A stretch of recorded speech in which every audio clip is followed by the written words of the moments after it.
I did not shake. I did not raise my voice. I sat in that leather chair across from my in-laws and my husband and I smiled, the exact smile they had spent 6 years teaching me to wear, the quiet one, the grateful one, the one that said, I know my place. They had no idea that place had changed. My name is Clara. I am 31 years old. I am a licensed CPA in the province of Ontario, and for the past 6 years, I kept the books for a family that treated me like a footnote in my own marriage. Let me take you back to the beginning, because the beginning matters. You cannot understand how I won without first understanding exactly how much I had already lost. I met my husband Daniel when I was 24. He was charming in that particular way that only reveals itself as control after you have already moved your furniture into his house. His mother, Margaret, was what people in polite Canadian company call a strong woman. What she actually was is something I did not have language for until much later. His father, Robert, was quieter but no less deliberate. He ran a mid-sized construction supply company out of Mississauga, Crawford Building Materials that had been in the family for 2 generations. When Daniel and I got married, Robert offered me a position managing the company's internal accounts. I thought it was generosity. I thought it was welcome. It was a leash. I want you to understand something about the dynamic in that house before I go any further. There was Daniel's older sister, Vanessa, who had never balanced a spreadsheet in her life, who had spent 3 years in a graphic design program she did not finish, who received a monthly allowance from Robert that was never spoken about at the dinner table, but that I could see clearly in the accounts. $1,200 every first of the month, coded under marketing consultancy. Vanessa did not consult. Vanessa did not market. Vanessa went to brunch. I did not receive an allowance. I received a salary, a real one, fair on paper. What I did not receive was credit, decision-making authority, or the basic professional respect that my credentials earned. My CPA designation, which I had worked for through 2 years of articling and 3 sets of national exams, was treated by Margaret as a kind of amusing hobby. She once introduced me at a family dinner as our little bookkeeper. I smiled that smile. I said nothing. I want to be honest about something. I loved Daniel once. Or I loved the version of Daniel that existed before I understood what his family had made him. In the early years, I told myself the friction was adjustment. I told myself Margaret would soften. I told myself that when we had children, or when we bought our own home, or when some future version of normal arrived, things would shift. But the accounts never lie. And after 6 years of living inside that family's ledger, I could read their patterns the way other people read weather. The first real signal came in the spring, 2 years before everything collapsed. Robert's company had taken on a significant line of credit, $800,000, through a private lender, not a chartered bank. That was unusual. I flagged it internally.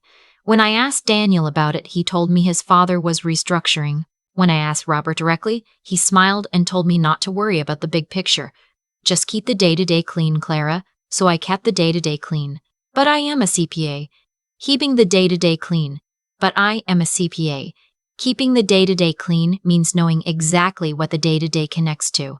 I kept very thorough notes. The second signal came 8 months later, when I discovered that a series of vendor payments, legitimate ones, for lumber and drywall and concrete supply had been processed twice. The duplicates had been approved by Daniel, who was nominally the operations manager, and the difference had been redirected to a holding account I had never seen before. When I traced the holding account, it resolved to a numbered company registered in Daniel's name. I did not confront him. I made a copy of everything and put it on an encrypted drive I kept in my desk at the office I maintained separately.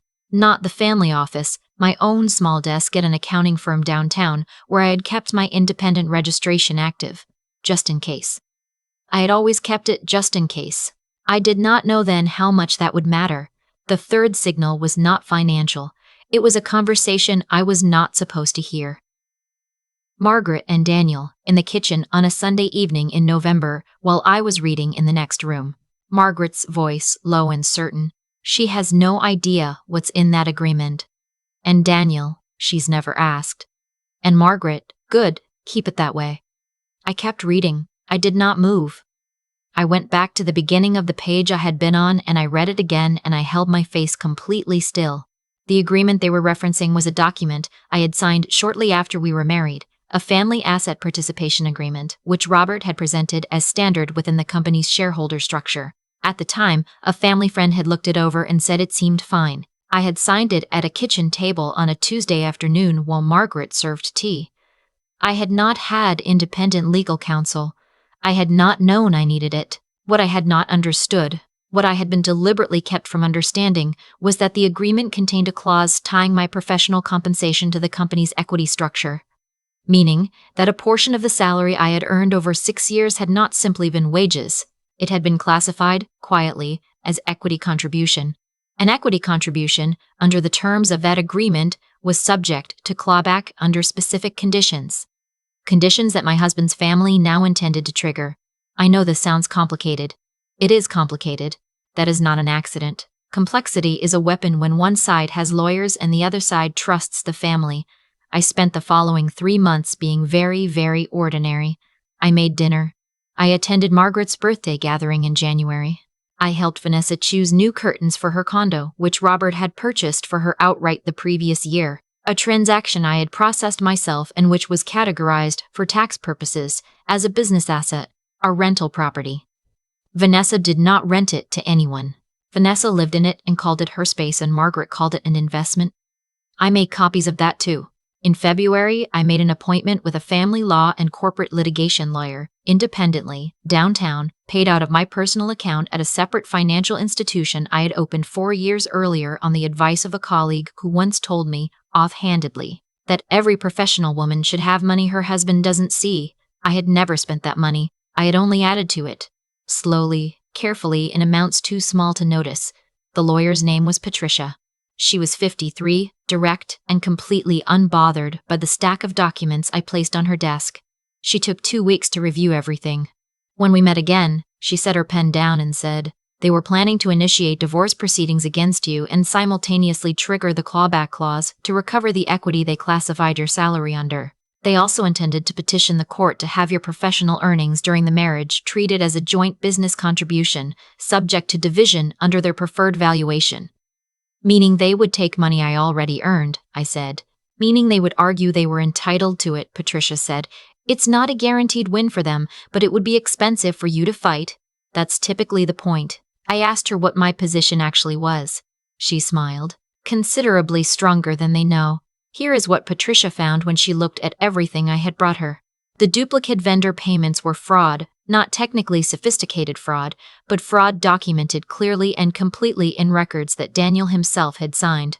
The holding company in his name had received transfers that, when mapped against the company's declared revenue to CRA, created a discrepancy that the Canada Revenue Agency would find very interesting. The condo, classified as a rental property and occupied exclusively by Vanessa as a personal residence, was a tax filing misrepresentation, and the family asset participation agreement I had signed, it had a flaw, a significant one. It had been drafted to bind me to the company's equity structure, but the specific clause enabling clawback required a formal valuation process with independent sign-off. That process had never been conducted. Without it, the clause was unenforceable. "So the agreement they were going to use against me," I said, "is largely decorative," Patricia said. I want to be honest about how I felt in that moment. Not triumphant. Not yet. What I felt was something quieter and more complicated than triumph. I felt the particular exhaustion of a person who has spent years being careful in a house where everyone else was careless because they could afford to be. I felt the weight of 6 years of smiling that smile. And then I felt very clear. I told Patricia I wanted to proceed carefully. I did not want to initiate anything until they moved first. I wanted them to walk into the room they had built. She agreed. We prepared. It did not take long. In March, Daniel came to me on a Saturday morning while I was having coffee and told me, in a tone he had clearly rehearsed, that he had been doing a lot of thinking and believed the marriage had run its course. He was very calm. He said he had already spoken with a lawyer. He said he hoped we could handle things maturely. I told him I appreciated him being direct. I told him I would get my own counsel. He looked mildly surprised that I already had a name ready when he asked. He covered it quickly. The following week, I received a formal notice from his family's corporate lawyer, not a family law lawyer, a corporate lawyer, which tells you what they considered this to be. outlining their intention to trigger the equity clawback under the Family Asset Participation Agreement and to request a full accounting of my professional contributions to the business as part of the matrimonial property division. I forwarded it to Patricia. She replied with 3 words, "Ready when you are." We requested a 4-party meeting: Daniel, Robert, their lawyer, and me. I said I wanted to discuss the financial matters directly before anything went to formal proceedings. They agreed immediately. This was what they wanted, a room where they held all the cards, where they could lay out the terms and watch me calculate what fighting them would cost versus what settling would save. We met at their lawyer's office in downtown Toronto. Daniel and Robert arrived together. Robert had the particular posture of a man who has never seriously lost anything. Margaret was not there, but I knew she was in that room in every sentence her husband spoke. Their lawyer, a man named Jeffrey, opened by outlining the clawback claim. He was polished and unhurried, and he spoke to me in a tone that managed to be professionally courteous while communicating that my role in the proceeding was to listen and agree to terms. I let him finish. Patricia opened her folder. She began with the clawback clause, specifically the absence of the required independent valuation that would make it enforceable. Jeffrey's expression did not change, but something behind it shifted. Robert leaned slightly forward. Then she moved to the vendor payment duplications. She placed a summary document on the table that traced 18 transactions over 22 months, each one double-processed, each one approved by Daniel, each one redirected to the numbered holding company. She noted that the total redirected funds represented a material discrepancy against the company's CRA filings for those 2 years. Daniel said, "That's not." Robert put his hand on Daniel's arm. Jeffrey asked for a moment to confer with his clients.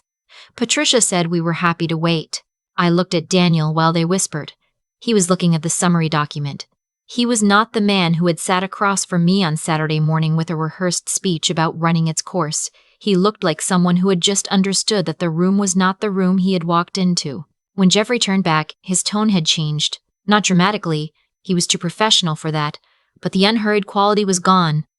Patricia then placed the second document on the table. The condo, the tax filings, the classification. She noted that this information had not yet been provided to any regulatory body and that our preference was to resolve matters privately. Robert said, very quietly, "What exactly are you proposing?" Patricia outlined our terms. The matrimonial division would proceed under standard Ontario family property rules, with my salary treated as employment income, which it legally was, not equity contribution. The clawback claim would be withdrawn in its entirety. I would retain my personal assets, my RRSP and my TFSA, accumulated over the marriage without contribution from the family. Daniel would make no claim on my professional earnings or my CPA practice. In exchange, the documentation Patricia was holding would remain in her files and not travel further. And if we decline, Jeffrey said. Patricia looked at him pleasantly. Then we file, we refer, and we let the relevant parties, including the CRA and the Law Society, given Jeffrey's own involvement in the original agreement, determine what the documents mean. The room was very quiet. Robert looked at me for a long moment. I think he was looking for the woman who had smiled at his wife's birthday dinner in January. The one who helped Vanessa choose curtains, the one who kept the day-to-day clean. I did not offer him that woman. He turned to Jeffrey and nodded. It took 6 weeks to finalize everything. The divorce proceeded under the terms we had set. The clawback claim was withdrawn. The financial settlement was clean. I walked out of that marriage with what I had brought into it, plus 6 years of salary that was legally mine and that no agreement, decorative or otherwise, could touch. I want to address something directly, because I know some of you are thinking it. Why didn't I just report them? Why negotiate at all? The honest answer is this. Reporting the CRA discrepancy would have initiated a process I could not control, with a timeline I could not predict, affecting employees at that company who had done nothing wrong. People I had worked with for years. The private resolution was faster, cleaner, and gave me the outcome I actually needed, my freedom and my finances, intact. Justice is not always a courtroom. Sometimes it is a folder on a table and a lawyer who knows exactly how long to let the silence sit. I have a separate office now. My own clients. My name on the door, not a family name, my name.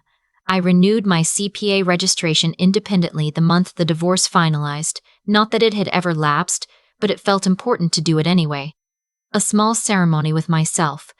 Vanessa still lives in the condo. I do not know what Robert did about the tax filing. I do not check. Margaret has, according to a mutual acquaintance, told people that I was difficult. That is the word difficult. I think about that sometimes and I feel something close to satisfaction. I was not difficult. I was careful. There is a difference, and the difference is everything. If you are sitting in a house right now where someone is counting on you not to read the fine print, read it.